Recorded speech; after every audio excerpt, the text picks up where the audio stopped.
The 49ers finished block one of training camp today. Lots of news, players injured, players being signed, players being waived, and overall just another good day at practice for training camp's block one. But there's plenty more to talk about. What happened in this day 4 of training camp practice, and who is here and who is going to be potentially on the shelf for a while. All that and more in this episode of 49ers Cutback.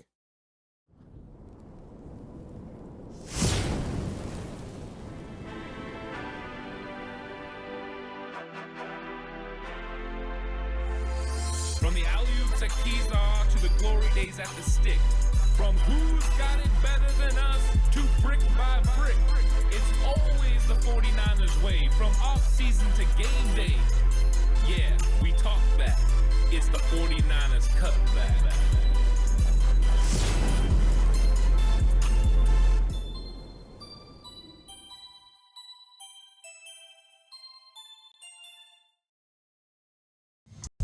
It's 49ers Cutback podcast time. Welcome to the show, everyone. It's going to be a fun one because training camp block one is over and the 49ers are switching gears. Right now, they've gotten through their preliminary portion of training camp and they're going to be moving to pads. Now, of course, Sunday is going to be a day off, a much needed day off after 4 straight days of practice for most of the guys. Of course, key vets got a day off on Friday. A lot of them returned to Saturday. We'll talk about who came back. But the 49ers are moving and progressing through training camp. And now Monday is going to be the first day in pads. Of course, that's reported by Lindsay Polaris as well. She says, yes, Kyle Shanahan said they're going to be in pads on Monday. That's great news for the San Francisco 49ers because when you get to pads, you start getting into real football. We know there's a hype that comes from the players. They get excited about it. You're not out there to hurt your teammates, but you're out there to let them know, hey, they need to play hard, they need to play tough. And with that, you start getting some real competition out there on the field. Not that it hasn't been competitive already, but trust me, when pads come on, it notches up to another level. And so with that, we're moving progressively towards the 49ers' first preseason game in August 10th. So the 49ers have continued install of the offense and defense, the preliminary work that they do throughout training camp. And right now, everything is progressing nicely. Now, of course, the 49ers have dealt with injuries. And one of the places they've dealt with injuries the most is at wide receiver. You throw in the fact that Brandon Ayuk is holding in, and you have at least, another guy that's not playing and not practicing. So the 49ers had to make a roster move, and they waived cornerback Keemon Hall. He has been with the 49ers since February, but they moved on from him. So that way they could open up a roster spot. And with that roster spot, they signed this morning wide receiver Frank Darby, who's a 2021 draft pick and was with the Atlanta Falcons recently. So 49ers go out and sign an extra wide receiver. Kind of alluded to this earlier in the week that I thought this is a possibility. They might have to bring someone in because they've had injuries at the position. Ricky Pearsall, Jacob Cowing, and also you got Brandon Ayuk holding out and Tay Martin hurt. 49ers have 13 wide receivers on the roster, but a lot of those guys can't practice, and you need a tremendous amount of volume because of the types of plays and the speed at which you want to go through practice with reps, with the 3 different quarterbacks getting those reps. So 49ers had to make a move there. And right after this, I'll talk about one of those receivers potentially coming back in just a second. But please like and subscribe to the channel if you haven't already. I really appreciate it. If you're listening on audio platform, 49ers Cutback on Believe, please give it a 5-star rating. It means a lot. And if you're going to bet with Bet Online. Bet Online is the world's most trusted betting platform and your number one source for everything online sports betting. Right now, you can receive a 50% free bet of up to $250 on your first deposit to bet on anything from the Olympics to baseball to Formula One racing. Bet Online has every stat, every matchup, and even live odds and spreads while the games are being played. When the game's over, head on over to our online casino and get in on a game of blackjack or poker or unwind with one of our over 150 slot games. Head to the website today to get in on the action. Use the promo code BELIEVE, that's BLEAV, for your 50% free bet credit on your first deposit up to $250. Bet Online, the game starts here. And the receiver I'm referring to is none other than Ricky Pearsall. And the reports had been Ricky Pearsall could potentially be ready for the second block. And so that block starts on Monday. That block will go from Monday through Wednesday. And Pearsall has been working. It went from working on a side field on Thursday. Everyone sees him running sprints on the side. To Friday, he's out on the field doing a little bit of work. I was able to watch him, but you couldn't take pictures. It wasn't allowed at the time. But I got to see him doing his workouts. He looked pretty good, ramping it up. And on yesterday's show, I said, hey, I kind of expect Pearsall to potentially be ready for block 2, which Kyle Shanahan and John Lynch referred to on Tuesday as a possibility. Well, Kyle Shanahan said it's more of a possibility now. So Pearsall progressing through his hamstring injury could make his 49ers training camp debut on Monday. And everyone wants to see number 14 on the field. They want to see what he can do within this offense. And right now, there's an opportunity for him to get some extra reps.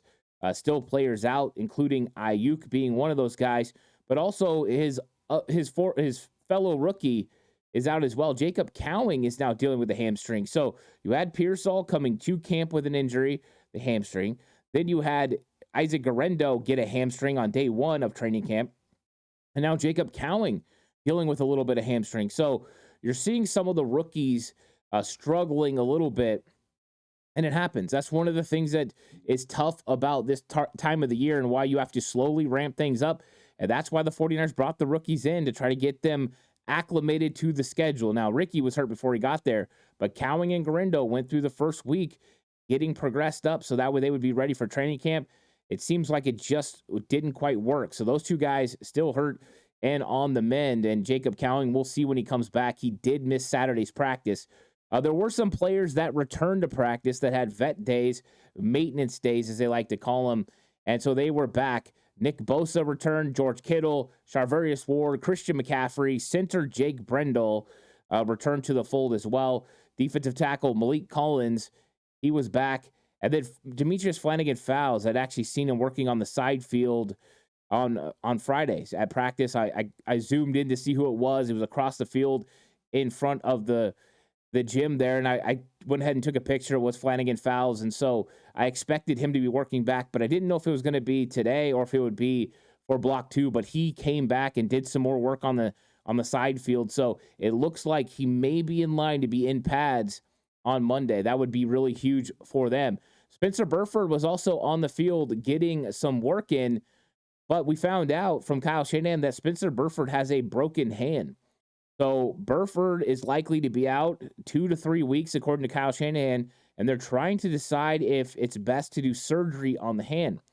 Tough blow for Spencer Burford, who's been battling for the right guard spot, and in fact, he's been taking all the first-team reps at right guard. Of course, Friday, the big news was Dominick Puni was getting the first-team reps as Burford was out.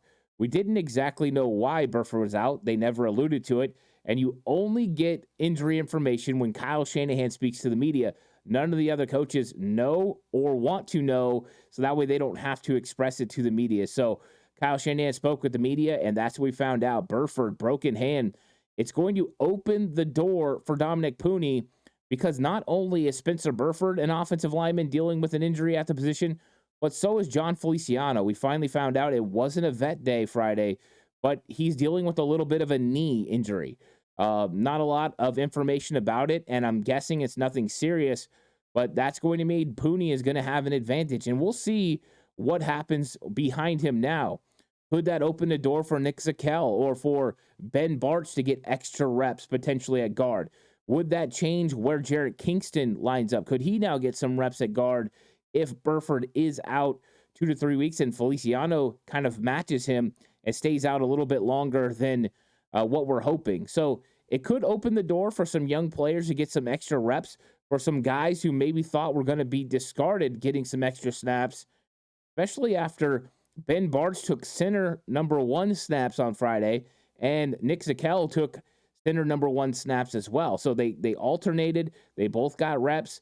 Bartch is definitely ahead of Zakelj when it comes to center, but we're getting some work for those two versatile players, and maybe we'll get even more now with the injuries at the position. But the good news is, for the most part, a lot of veterans came back and are going to be available for the San Francisco 49ers. Now they have a day off, and they can rest and get ready for pads, which is going to be huge. Practice was a very nice day out there today, so I don't think anyone will be dealing with cramping or anything like that. It seemed like everyone was good. Just to continue to update you, any other people that were out, of course, Javon Hargrave had a scheduled day off. That's smart. He practiced for 3 days. You give him one day off as a vet player, maintenance day, rolls into a day off. He gets 2 days off before they go pads. That 4-day first practice window, that first block, it makes a lot of sense to give your key veterans, especially guys who have been in the league for a while, the extra day off to somewhat either put a gap between days or give them an extra period to get rest. So with Hargrave being out, Kevin Givens continued to stay in the role that he was the day before in place of Malik Collins, but now Jordan Elliott took over as the opposing tackle. So that was your first team defensive line to go with Nick Bosa and with Leonard Floyd. Pretty good group overall, and we want to see Jordan Elliott and Kevin Givens continue to get some of those rotations towards the top of the roster. One defensive lineman that got injured towards the end of practice, it'll be something to monitor, is Sam Okawanu. And you've probably not heard a lot about Okawanu, but he's been a veteran that's traveled around a little bit, been on some different teams, and the 49ers brought him in this year. He's a big physical guy, but he limped off the field. So we'll see what happens with Sam Okawanu. There was no new information from the last time that I checked, so we'll see how that plays out. If Okawanu's hurt significantly, unfortunately for him, the 49ers will reach some sort of injury settlement and waive him and sign somebody else. But hopefully it's nothing significant and he could be available for Monday. Maybe he'll just need that day off on Sunday and be back. I'd like to see him continue to see what he could do within this 49ers defense. But defensive line, defensive tackle, there's still a lot of competition to go on at the position, which is really, really important. Now, of course, with Jake Brendel coming back, he took over the number one center role again, especially with John Feliciano not being there to get some of those snaps. It was all Jake Brendel getting those snaps as they're monitoring and continuing to work him through his knee tendonitis. And so Ben Barch back to center 2 right now while John Feliciano is dealing with the injuries. Now, of course, just like with practice normally, you have these ups and downs, and you'll see it throughout the rest of training camp. There will be days the defense absolutely dominates. There will be days where the offense strikes back. So usually towards the first part of camp, you will see days where the defense dominates. But just a couple years ago, that the defense was so good, it was like 6 straight days where the offense struggled to get anything going. And we were talking about how good those guys were on the other side on defense. Well, the defense has been doing their job again. And I know it's easy to say, well, you have backup offensive linemen, you're missing skill players.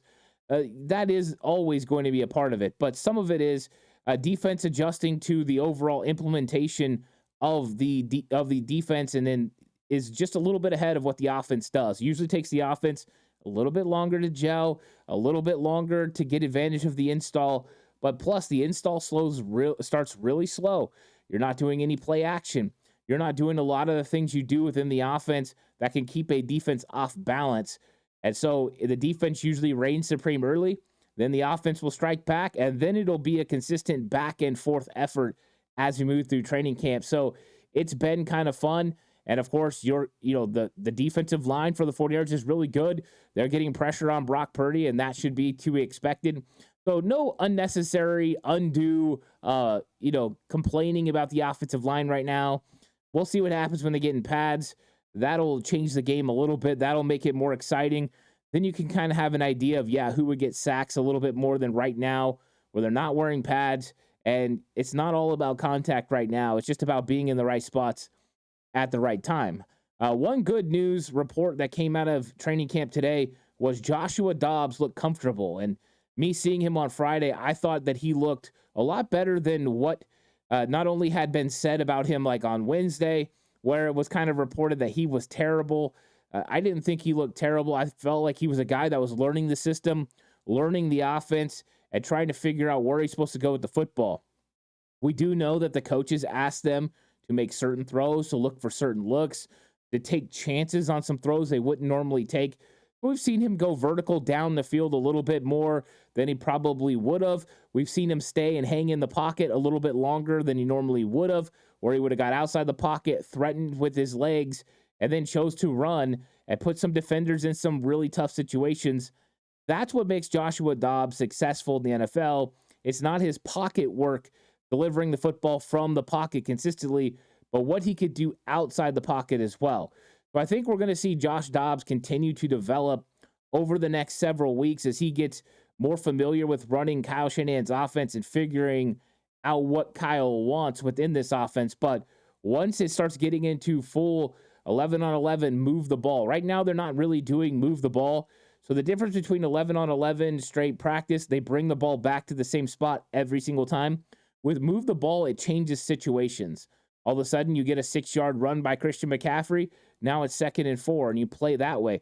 Right now, even though you can go through downs occasionally, they're not really doing move the ball. They're doing more situational football, like, oh, it's goal line, or, oh, this is 4th and 1, or this is 3rd and 1. Oh, you didn't get it? Now we're going to kick the field goal. So it kind of is going to change as they progress through training camp, and that's when it gets exciting because that's when Kyle Shanahan kind of calls plays determined by down and distance, and that's where you can kind of get some of the red zone work. It's a lot of fun. And when you're at training camp, that's when it gets more exciting. Week 2, week 3, those things are really exciting to see. But we're starting to see some improvements from Joshua Dobbs, and we've already seen Brandon Allen start to settle in as well. So 49ers quarterback room behind Brock Purdy starting to take shape, starting to look a little bit more comfortable, and we'll see how quickly Josh Dobbs can adapt himself to this 49ers offense. But I wonder how much of a headache he will be to the defense when he's able to break the pocket and throw on the run, and also how those wide receivers handle the scramble drill and handle Joshua Dobbs being outside the pocket. We know they've had success with Brock Purdy doing that, and Dobbs has the ability to do that as well. Now, Deebo Samuel continues to impress. I feel like Deebo has had 4 straight days of really good practice, and he just looks the part. He looks the best shape he's ever been. He's taking on more of a leadership role, working with the other wide receivers. He talked about how much he wants to play on the kickoff return team. So Deebo is definitely taking this season by storm, and that's good news for the 49ers because Deebo, when he's at his best, make the 49ers at their best. 2021, there was points in the season where it felt like it was all on Deebo. It doesn't have to be all on Deebo anymore. He's got plenty of help with Christian McCaffrey and George Kittle and Ayuk once he gets back after the contract problems. But with Deebo being at the top of his game, number one, he probably will stay healthy most of the season, which we're hoping. If you get a full 17 games out of Deebo Samuel, your offense is the best it can be. Your team is the best it can be. It's very important to have Deebo a big part of this offense. It helps Kyle Shanahan out a lot. But the fact that he didn't take any days off, right now he's had no maintenance days, practiced through the first block of practice without any problems, geared up for pads. Great news for the health of Deebo Samuel, and then his attitude is fantastic. He's a captain on this football team, and you can see him display it day in and day out. So a great start for Deebo Samuel. It's very, very noticeable. Now, we've got guys continuing to step up, and there's guys at certain positions that continue to step up. And I think that one of the positions where I continue to see guys making plays is at tight end. Right now, the tight end room has been doing very well. You've had very key veterans like Logan Thomas making some plays out there. And it's been fun to see that the tight end room has so much talent and so many assets that can help this football team. So we'll see what happens, but I'm very excited to see what's going to happen there. And then another guy that's starting to make a little bit of a move that I think people can keep an eye on is Robert Beal Jr. So I watched Robert Beal during his practice and during his individuals. And number one, Robert Beal is bending the corner really well. And we know that the speed aspect of the game has been important, but he looks the part. This isn't a guy that has a rookie body, and we know he's in his sophomore year, but he's changed the makeup of his body. He looks very stout. He looks very physical. He looks like he's going to be able to play more than just a speed rush element or a pass rush only type role. And I've heard people talk about the fact that that's probably what Beal's future would entail. but I don't think so. I think this is a 3-down defensive end that can come in and play stout against the run and be able to rush the passer as well. But when you're talking about those 4 guys atop the 49ers depth chart, I mean, that's of course saying that Robert Beal is going to be that guy. You've got to feel comfortable with their ability to stop the run and to rush the passer. So you've got Nick Bosa and Leonard Floyd who do it at a high level. And then from everything I've seen at practice from Gross Matos, he's looked fantastic. You just look at his body structure. He looks different. I mean, you talk about put together. Yetur Gross Matos is fantastically built. He looks like a guy that can make a lot of plays. So you've got the stoutness of your Gross Matos with Robert Beal. Speed, pass rush, your second unit might actually be able to put pressure on the quarterback. The 49ers haven't really had the consistency to be able to do that with a lot of their defensive line. So that's good news for the 49ers because I think there was a question mark about that defensive end 4. Now, Austin Bryant, who's a player that's pretty fun. If you go watch his time with the Detroit Lions, he had a year there where he had 4.5 sacks. Last year, he came to the 49ers, and you could tell right off the bat that this dude had the athleticism and had the size to be able to be a force. Of course, he did not make the team last year. Ended up on the 49ers practice squad on a couple of occasions and was elevated on a couple of occasions. He had been taking defensive end 4 snaps. We'll see what happens there with him and Beal. The 49ers often lean towards veterans, but I expect Beal to overtake him and really come onto his own. Some of his work that he's been doing in individual drills, your individual drills are when you're working with defensive line or linebackers, whatever. He's working with defensive line. He looks really good. He looks the part. And so let's see what happens when he gets into the pads. And as long as that strength is there and he's not getting pushed out, I think he's going to put a lot of pressure on the 49ers offensive line. And I think Robert Beal could set himself up to have a really good season and have the ability to go out there and get 4.5, 5 sacks as a backup defensive end. Could you imagine if him and Gross Matos are able to pull off a year where they could come away with 4.5, 5 sacks as the backup defensive ends? And I think Gross Matos might have more of an opportunity with his chances to move in and rush in place of a guy like Malik Collins. So 49ers are definitely setting up on the defensive line like a guy that, with like a team that could make a real impact and be a team that could get, well over 40 sacks this season, which would be continually something that they need. They need an elite pass rush, and that'll really help the back end, even though, man, that secondary for the 49ers has looked really good in training camp so far, especially when you get Mooney Ward, Isaac Yedem, and Deommodore Lenoir on the field. The way the 49ers safeties have been playing as well, they've been playing really well. It's been fun to watch. Jair Brown's having himself a really good training camp so far as well. 49ers worked on kickoff and kickoff return again on Saturday's practice. And, of course, this is to be expected. They've got to get this thing down. This time, though, Deebo did not return any of the kicks. So we talked about this. Deebo was one of the leading charge guys in Friday's practice getting return.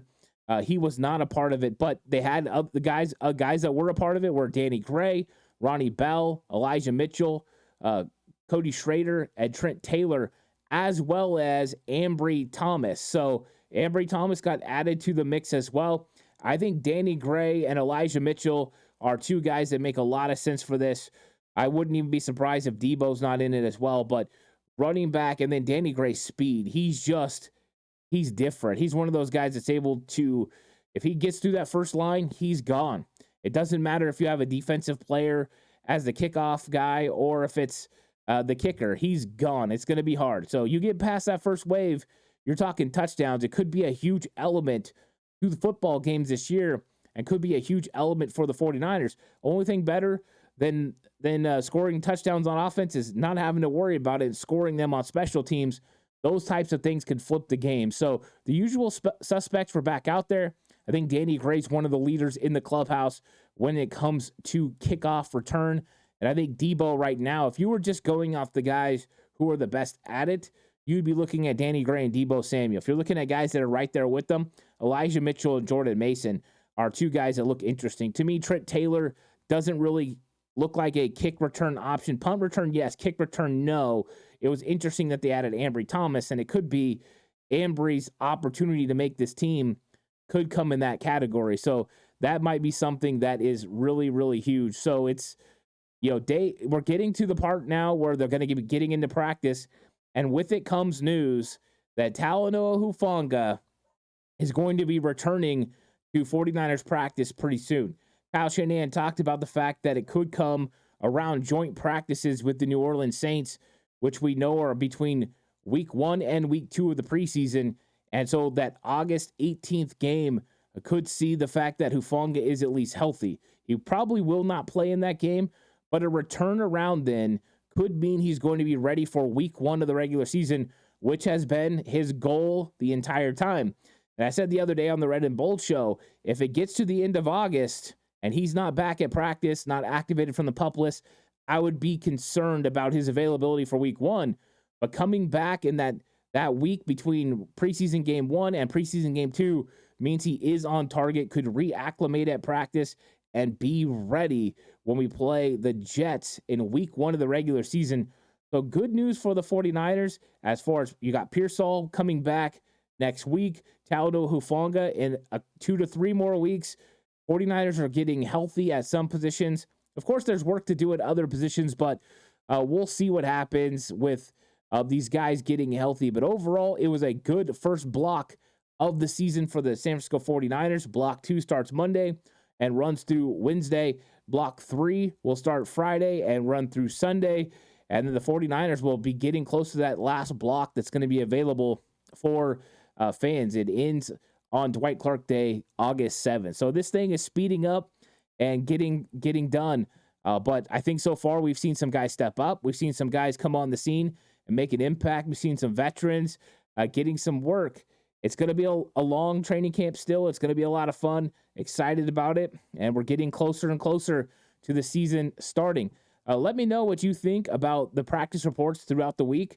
Who do you think is stepping up? Who are you concerned about? Let me know in the comment section down below. Please like and subscribe to the channel if you haven't already. I really appreciate it. You're listening audio platform 49ers Cutback on Believe. And this episode is brought to you by Bet Online. The game starts here. I'll catch you guys on the next one. Until then, stay safe. And remember, the right way is always the 49ers way.